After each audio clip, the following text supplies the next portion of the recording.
Well, the streets of Philadelphia lined with conversation again about whether or not these big three can figure it out. Reports came out that Jimmy Butler aggressively had challenged head coach Brett Brown on the offense and his role in the offense. We, of course, are on the heels of, forget about just with Jimmy's story and his timeline, but also Joel Embiid and his comments about the offense. And I mean, really, who doesn't talk about the Philadelphia 76ers? So let me start here, Jet. How much of this, and I feel like we're having the Durant-Draymond conversation, sort of, how much of this, which gets more public now than when you started in your career, is normal, and how much of what's going on right now with Philadelphia worries you a bit? Let me see here. I'm going to tread lightly. Okay. But what I will say is it does happen, right? Star players, coach comes in with a new system, got a couple plays that I'm not involved in, we're going to have a conversation. I need to be more involved. I think if we try this will work. Now, a heated discussion, that's a little bit something different. So there has to be more to it there. I wish I was in that locker room to kind of, monitor that situation, but I've had it happen. I mean, there was a situation in Dallas where, Rick Carlisle had called some plays that, guys were looking like, man, why are we calling that now? But there was a discussion had. Both sides agreed that, okay, maybe I'll put away the play calling for now and I'll trust you all and allow y'all to run it. Now, if it don't work, I'm gonna hold you accountable. So that discussion is had from time to time. Jimmy Butler's situation, because of the history, it's just a little sticky. First of all, they'd like you in the locker room, too, because they need your scoring off the bench. They don't have a bench right now. So that's number one. Make a call, Jet. You can get them. Griff, you know Jimmy, obviously. We know there are different personalities here. Are you concerned about what we're seeing with Philly? Sure, I am. And it's not necessarily as concerned about the Jimmy component of it. Mm-hmm. I am certain, based on what Brett Brown said coming out of that report as well, that he wasn't concerned with the tone of it, and contextually it wasn't something that bothered him. I think that he and Jimmy probably have a relationship where Jimmy explained to him from the very beginning when he got there, look, I run hot, I compete, I'm going to go at you from time to time. Just go back at me and I'll be fine. Right. And I think Brett Brown's fine living in that space. He was with Pop for a long time. This isolated incident, I think probably far too much has been made of. What it tells me, though, is there's inner discord that actually brought this to light in the first place. Right. And that's what I'm uncomfortable with. If you forget the history Jimmy has for a moment and just take this isolated incident, what this really is more revealing of is there's a lack of comfort and fit there in general terms. Right. And someone wanted that to get out. Someone in that locker room is sharing information that stays inside that locker room. When it happened with you and it's Rick Carlisle and you're on a team with Jason Kidd and everybody knows who the unquestioned leader is, that stuff doesn't go out. But when you've got a situation where people are all jockeying for position and they want to be the alpha, then you have these little things going on. Right. That's what concerns me. I'm much less concerned about the overall volatility of Jimmy Butler because you didn't acquire him knowing anything other than that's exactly who Jimmy is. But what they've had a hard time doing is making the fit work with those three guys, and that's not an easy thing to solve. Two things. Have a mold. Go ahead. Yes. You have a mold. No, well, clearly it looks like there's two sides. Like, I don't remember who the two dudes were in Twilight when they used to say, like, team this guy, that guy. Yeah. I don't know. But, right now you got team possibly Embiid and perhaps team Butler, and where does Simmons fit? And, oh, by the way, they need to try and figure it out and win games, which is what the Bucks are doing a lot of. And it's because of a guy who used to be right here in the ATL. Buddy Ball, it has worked out big time. Mike Budenholzer against the Hawks for the first time. Of course, a lot of winning. I mean, it is still tough to think about how quickly they went from that 60-win team, and then all those dudes went on other spots. And now it's oddly enough, the buttification of the Bucks has made them look like a 60-win team. Yes, unrecognizable, by the way, are the Hawks that he played tonight and the way they played, which you'll see here.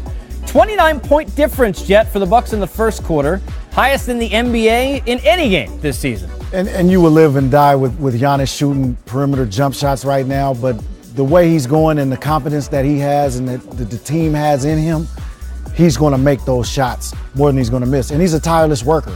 that jump shot's going to be falling, and he's going to be unstoppable. Watch enough highlights, you see how important defense is as a team and team defense, and you can see in those plays, guys looking at each other like a bad secondary in the NFL, not knowing where they're going. Not way to stop that. Alex Len is like, we didn't see that at Maryland. That's 1-on-4. Giannis skies over everybody and goes up. That's unacceptable. Watch this. Jeremy Lin goes for the layup, and then the lights went out. Coach Butts, anybody That's a got a form got a of bowl? making rain, no? The score was 73-36. That's why the lights went out. I mean, like, hey, man, they like over. mercy rule. Time to go. I'm in the building. That's it. Hawks players sitting in the dark, and this isn't going to make them feel like they want it to be any lighter. At least they were sitting on the most comfortable chairs in the NBA. Oh, shout out to Five Serve Forum. Those are big time. I mean, I'm sick. I left Adjustable a year too early. heights. Are you kidding? I like how you guys helped out the Collins family. John just getting blocked big time by Giannis, and then this. Again, Alex Len's Too like, easy. yeah, no, this is not. I only address John Collins dunk highlights. I want him in the dunk contest. And he can get up and jump 144 points. And what I love about it, you'd expect, who had 40? Look at the scoring, guys. Look at how balanced they got those points. They've been pretty balanced all season Love long. that. It's been phenomenal. I mean, the way they play now, it's fun to watch. It's great basketball. They don't care who's the leading scorer. Obviously, on any given night, Giannis will dominate because he's just that special. But again, it's spread out. And when it's spread out like that, it's fun to play. And Fellas, it was spread out because they were up 6 touchdowns at one point. well, I mean, They've been spreading it out a lot this year. it's better than normally in Atlanta or Georgia football where they get the lead first and then. Coming up this weekend on NBA Yep. TV, sorry. Raptors and Bucks, which is a real good one, coming up Saturday, 8:30 Eastern. Then the Raptors and the Pacers, and basically TO, we're all over it this weekend here on NBA TV. We talk about the East. You know, Boston, they were getting handed it. Speaking of handed, Rookie of the Year, it's a big lead. It's Luka and everyone else. Luka the Don. The pep talk from Kyrie, it works early. Tatum, 10 of his 18 points in the quarter. I'm going to go on the record and say Tatum just plays a different game when Kyrie is not We talk on about the that floor. all the time, yes. And that's a dynamic that they will have to figure out. Yes, he feels more demonstrative without Kyrie there. And I don't think it's anything Kyrie's doing, Griff, No. but you've seen this with players. He's almost like it's like a younger kid in high school. It's like, okay, the senior, no, you go first. You got seniority. He kind of like lays off. Oh, my God. Luka the Don. Dude, watch Marcus Smart.